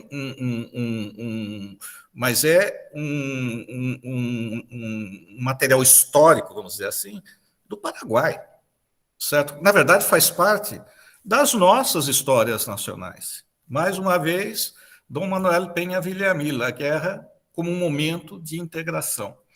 Por outro lado, eu acho assim, na minha visão pessoal, eu creio que o Paraguai tem um instrumento de negociação numa nova perspectiva histórica para tratar da guerra. E a perspectiva é, o Paraguai também tem troféus de guerra do Brasil. Então, por exemplo, em Vaporcué tem o barco Igurei, que foi aprisionado no início da guerra, logo no início da guerra, no Rio Paraná, né, no Rio Paraguai, em Mato Grosso, e que está em exposição. Pode-se propor uma devolução, uma troca. Por outro lado, no Rio Paraguai está naufragado um encoraçado brasileiro, o Rio de Janeiro, que durante a guerra foi atingido por uma mina, né? Quer dizer, a mina, assim, eram barris com explosivos que eram lançados rio abaixo e que, ao explodir, enfim, não tinham controle, mas se pegasse um navio, fazia um grande estrago. Ele afundou um encoraçado, o Rio de Janeiro, que quando o Rio Paraguai baixa, você ainda vê partes do Rio de Janeiro, do navio. Esse navio poderia ser, por exemplo, resgatado pela Marinha Brasileira. Quer dizer, eu imagino que vai custar muito dinheiro, nem sei se vão ter, mas, enfim, então o Paraguai também tem troféus de guerra que poderia propor, numa perspectiva de ver a guerra como um momento comum, o primeiro momento comum de nossos países, da história dos nossos países, de pegar e trocar. Eu acho que é perfeitamente possível. Perfeitamente possível. Muito obrigado. Sí, solo quería agregar, perdón, lo que acaba de decir el profesor Doratiotto y Fabián que escucha, que también fue mi colega en esa comisión del sesquicentenario, que el patrimonio arqueológico está protegido en líneas generales por la nueva ley. Por la ley de patrimonio cultural del país. Entonces, no es que tengamos ya según mi opinión, una lista de patrimonio arqueológico, pero en principio todo lo que se encuentra bajo tierra, en este caso, emerja o no emerja según las aguas, forma parte de ese patrimonio y por lo tanto está protegido como un patrimonio cultural nacional. Y en esa situación es la misma que lo que acaba de explicar con respecto al cañón cristiano. Es decir, están protegidos por la ley de patrimonio cultural, todo el patrimonio arqueológico, cuya tarea todavía es vasta porque nos falta conservar, extraer y conservar. Por el momento están protegidos por el agua y por el barro, pero en principio el procedimiento para que nosotros podamos devolver también trofeos brasileros es el mismo en el fondo. Es decir, se tendría que pedir un permiso a la ley del patrimonio cultural. Esa es mi interpretación. No sé si Fabián coincide conmigo, pero indirectamente es así. Sabemos, inclusive hemos desenterrado algunos barcos y volvimos a tapar porque no estaban en condiciones de ser, y en otros lugares también, como en Piribebuy, en la ciudad de Piribebuy encontramos algunos vestigios, etc. Una buena recuperación de los bienes culturales requiere mucha inversión, no se lo saca para exhibir y dejarlo que después se descompongan por contacto con el aire, sin protección, sin lugares de protección, etc. Por eso que creo que la situación porque obviamente salvo la campaña de Mato Grosso, el resto de la guerra fue en territorio paraguayo, es muy probable que hayan, y hay, ya habló de los cuerpos, hay también muchos ¿cómo se llama? Patrimonio ahí, o brasilero enterrado que está protegido por la Ley de Patrimonio Cultural del Paraguay, que en el fondo tiene esa misma protección del que habló el profesor Doratiotto. Es así, Fabián, si vos podés. Eso es lo que aprendimos en la comisión del sesquicentenario. Sí, de hecho, todo lo que sea relacionado a cualquier evento histórico del Paraguay, para sacarlo se necesita un permiso.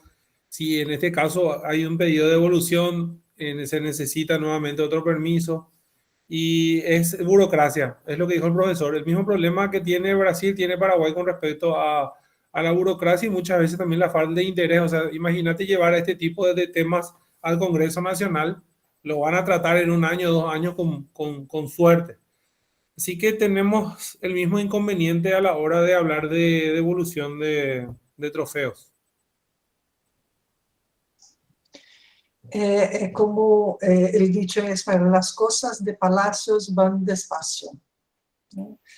Isso, né? Essa questão burocrática, ela atravanca muito, né, os procedimentos com relação à investigação histórica e também essas relações entre os países. Tem, aqui eu vou fazer um parênteses, tem bastante pessoas me perguntando como se faz para inscrever, né? A inscrição, ela foi feita lá atrás, porque é um curso muito longo, e essa é uma das aulas a gente está deixando aberta para os interessados, e essa é uma das aulas do curso, né, que vai até o final de novembro. Né? Eu vou dar a palavra à Miriam, se ela tem a pergunta para fazer. Miriam? Microfone, abre o microfone. Oh, disculpa. Ahora sí. Buenas tardes. Mi pregunta sería, si somos en este momento en eras de paz, ¿sería tan difícil devolver mi país, Paraguay, los trofeos que tiene Paraguay a Brasil y que Brasil devuelva los trofeos que tienen entre presidentes, o tiene que pasar únicamente por los congresos, tanto del país brasilero como del país paraguayo? Porque no hace mucho tiempo la señora Cristina Kirchner devolvió los muebles que eran del Mariscal López, que había traído de Francia, fue embajador. Sí, esos muebles. Esos muebles nunca llegaron al Paraguay antes. En realidad lo que hicieron es completar el trayecto, porque de venida de Europa se quedaron trancados en Paraná. Entonces, y se devolvió ahora la señora Cristina Kirchner. Sí, y pregunto yo, si es tan difícil en esta época de paz devolver los trofeos de Paraguay a Paraguay y a Brasil sus trofeos también. Eso es lo que acabamos de decir. Perdón, ella es mi empleada que está en Paraguay. Miriam es mi compañera de trabajo. Nosotros llegamos a firmar, este otro dato que quiero dar, llegamos a firmar, creo que en el gobierno de Michel Temer, yo estaba en un cargo en la planta, un acuerdo interinstitucional entre el Ministerio de Defensa de Paraguay y de Brasil, es decir, Ministerio de Defensa Federal, como para empezar a hablar de institución militar a institución militar de cuáles serían los pasos. Yo creo que la diplomacia tiene sus métodos y el punto es crear condiciones favorables. Lastimosamente está un poco dormido ahí este acuerdo interinstitucional que, entre otros temas de cooperación, puede empezar a tratar el tema de una devolución conjunta de trofeos. Pero yo creo que según el ordenamiento jurídico del Paraguay y del Brasil, una vez que esté protegido por leyes, se tiene que someter el estudio o la propuesta de devolución, una vez los trofeos bien identificados, a un permiso, a una derogación de la ley, a un permiso parlamentario, que es lo que planteamos en este foro. Esa es la situación exacta. Es decir, está... ¿Cómo podríamos reactivar esa situación, embajador? Bueno, eso hay que quizá darle el seguimiento a través de los ministerios que, como dijo el señor Doratioto, tienen un poco de celos en ese punto, ¿verdad? Yo no quiero aventurarme a dar ninguna receta en particular, pero creo que para algo firmamos un acuerdo interinstitucional entre el Ministerio de Defensa. El mismo no fue denunciado, creo que está todavía vigente, y sería el Ministerio de Defensa crear ambiente de confianza y entre ellos proponer una salida desde el punto de vista administrativo, es decir, ver cómo se pueden vencer los obstáculos burocráticos o legales que establece la ley, además de que tienen que haber seguramente también, lastimosamente no es como decir me gusta este trofeo te doy y me gusta el otro trofeo y yo te devuelvo. Ojalá fuese así, pero cada república tiene sus leyes y sus procedimientos. Tenemos las herramientas mediante ese acuerdo interinstitucional entre el Ministerio de Defensa suscrito hace unos años con un ministro de Defensa que visitó el Paraguay y en ese momento estábamos en muy buenas relaciones con el gobierno de Temer. Se firmó un acuerdo, pero hasta el momento no hubo alguna propuesta. Yo creo que el Ministerio de Defensa debería invitar a historiadores y a otros actores como para hacer eso. Es un poco complicado, pero nosotros como Cancillería abrimos las puertas para que se pueda generar un clima de confianza y echar en esa iniciativa o en ese ámbito una propuesta futura que nos lleve, digamos, satisfactoriamente al tema de los trofeos. Eso es lo que puedo decir por el momento. Yo creo que tanto para Brasil como Paraguay sería muy satisfactorio que cada país tenga sus trofeos, ¿verdad? Para Brasil sería un honor tener en su país, en su museo, lo que le pertenece, ¿verdad? Como para nosotros sería también una satisfacción tener lo que nos pertenece, ¿verdad? Está bien. Gracias, Miriam. Gracias. Muy bien, vamos a la última pregunta. Estamos aquí con Steven Balmaceda. Steven. Hola, ¿cómo están? Yo tengo dos preguntas, dos consultas básicamente. Mi consulta era si Brasil envió esclavos a lo que era la guerra y por qué se quedó, si no me equivoco, 5 años en el Paraguay. Não, escravos não, enviou negros, gente negra, não, pessoas negras, porque isso é uma polêmica, como todo sobre a guerra da Tríplice Aliança, as estatísticas são muito incompletas, não? Então, por exemplo, em Brasil hasta hoje não sabemos quantos brasileiros se foram à guerra e quantos são os mortos, solamente para ter uma ideia. Então, há qualquer quantidade de estudos a serem hechos, não? E para hacerlo há que ter conhecimento de estadística e tudo isso. e não sei se o professor chamou como era ele em la secundária, mas eu era péssimo em matemáticas, então creio que todos os historiadores, em parte, são historiadores porque eram muito malos em matemática. Então, eu, por exemplo, não poderia fazer um trabalho como esse. Então, não temos conhecimentos, pero um historiador brasileiro que se morreu no ano passado, Ricardo Salles, que isso é um dos pioneiros em el estudo da Guerra da Tríplice Aliança, quanto à participação de escravos, de negros e tudo isso. Ele calcula que, efetivamente, solamente 10% do exército brasileiro fuera composto de negros. É uma afirmação que uno que mira as poucas fotografias que há da época, não parece que seja certo, porque a presença negra em las fotografias do Exército Imperial é bastante grande.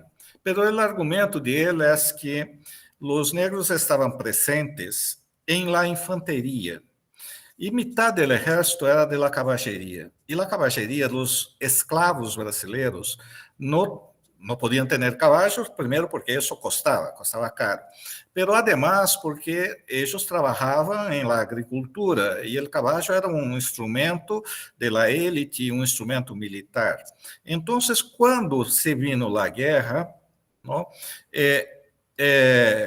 escravos, proprietários de escravos, ou mesmo Pedro II, a família imperial, libertou escravos e a condição da libertar era que se fuera a guerra. Então, essa é a presença. Não há escravos em la guerra, há negros que foram libertos, pessoas escravizadas que foram libertadas pela condição que se fueran a guerra. Não? Essa é a primeira observação.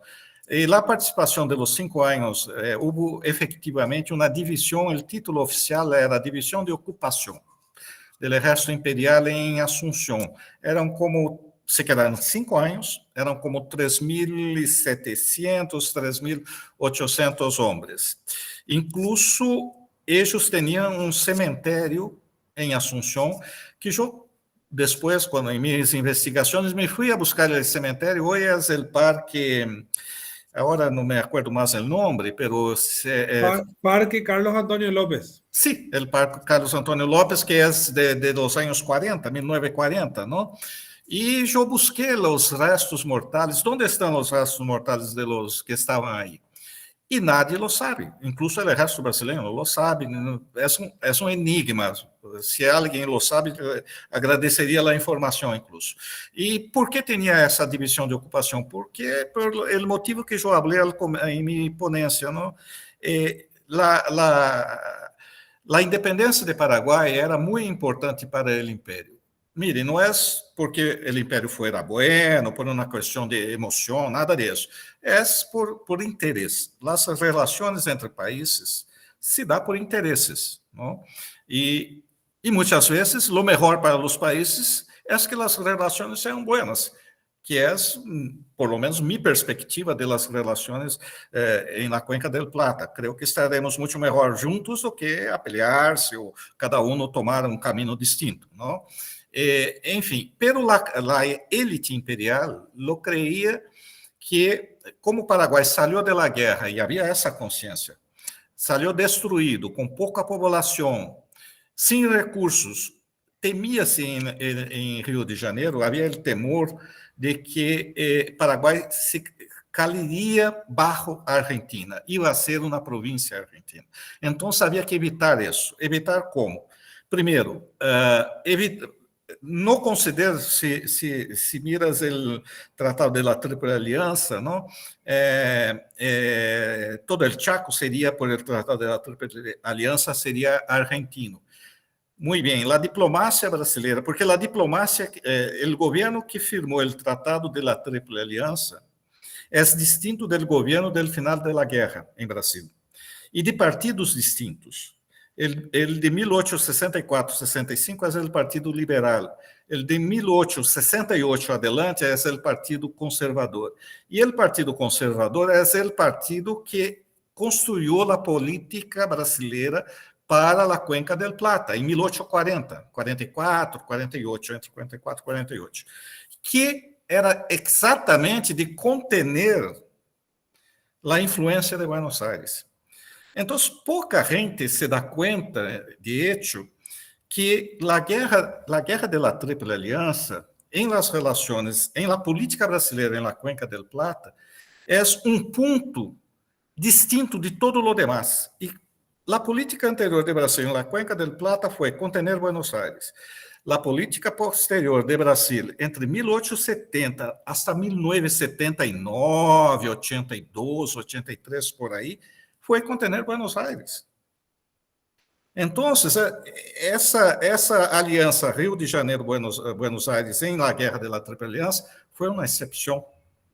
¿No? Então, os conservadores, quando volveram ao poder em 1868, recuperaram a política de contener Buenos Aires.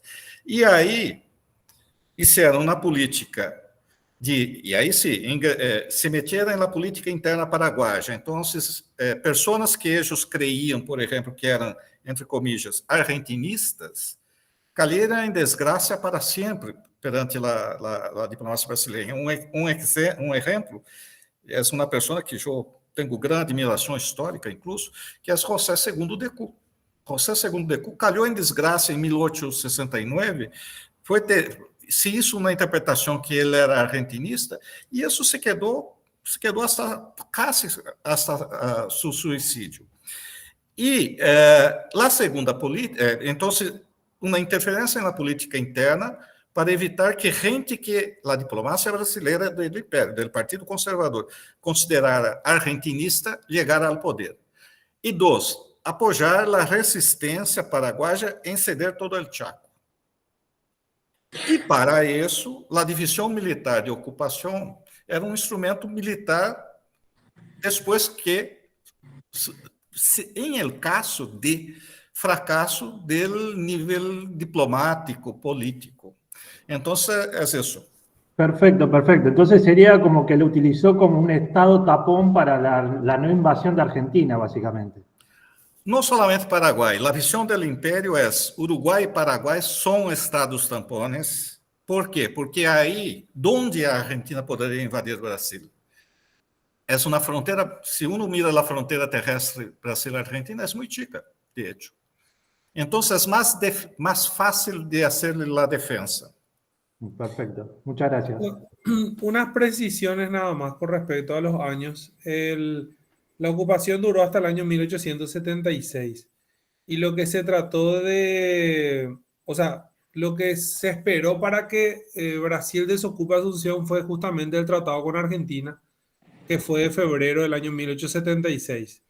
Las últimas tropas brasileras abandonan Asunción el 22 de junio de ese año y las tropas argentinas habían ocupado ya en el año 1869 lo que era Villa Occidental, lo que hoy es Villa Hayes. Ellos se quedaron hasta mayo del año 1879, cuando se cumplió lo establecido en el laudo Hayes, que Paraguay toma posesión de Villa Occidental, que le da el nombre de Villa Hayes, y los argentinos que vivían en esa zona van a fundar lo que conocemos hoy como Formosa. Profesor Fabián, le quiero aclarar algo. Sí. El parque Carlos Antonio López se llamaba Mangrullos y Sí. era un cementerio de los indígenas y fue la última decapitación en ese lugar. No era de los brasileros ese cementerio. El cementerio del Mangrullo fue fundado por los brasileros luego de la ocupación en el año 1869. En el lugar... Primero fue de los indígenas. Si ve un poco de la historia, sí va a encontrar que fue de los indígenas primero. Un ratito, justamente quiero aclarar. En el lugar encontraron urnas indígenas. Las usaban los indígenas para ser enterrados en la zona. Por eso es la precisión que estás dando. Se desocupó el cementerio del Mangrullo antes de la Guerra del Chaco. Profesor, los restos, según el archivo de la Municipalidad de Asunción, fueron al cementerio del sur. Lo que yo no encuentro son en los periódicos ni en ningún tipo de disposición si realmente se llegó a cumplir. Y digo esto porque hasta la actualidad, luego de cada lluvia grande, suelen salir a flote ciertos restos óseos en el área del parque. Entonces, no sé si se cumplió el traslado o no, pero hasta hoy en día se encuentran restos óseos en el lugar. Sí, porque yo me fui al Cementerio del Sur y no había nada, no había ninguna tumba o algo así colectivo, ¿no? Bueno, vamos llegando al final. Yo sé que hay gente aquí queriendo hacer preguntas. Yo también tenía las mías, en especial las con relación a los relatos apócrifos que me parecen interesantes desde el punto de vista de que no son realmente relatos históricos, ¿no? Y están poblando el imaginario colectivo. Así que vamos a dejar por una u otra oportunidad, ¿no? Porque ya hemos visto que este asunto es un asunto especialmente muy interesante y bastante amplio. Así que pues, le agradezco en especial a Fabián Chamorro e agradeço especialmente também ao professor Francisco Doracciotto, e muito obrigada, e a gente continua, no próximo encontro vai ser com uma escritora, né? A gente vai falar um pouco sobre literatura, povoar o imaginário, vamos a poblar o imaginário agora com literatura, poesia e também narrativa, ¿sí? Muchas gracias, muito obrigada a todos, e até a próxima semana. Hasta pronto. Chao, chao. Gracias. Chao, gracias. Gracias. Hasta pronto. Gracias por la atención. Chao, chao. Muchas gracias.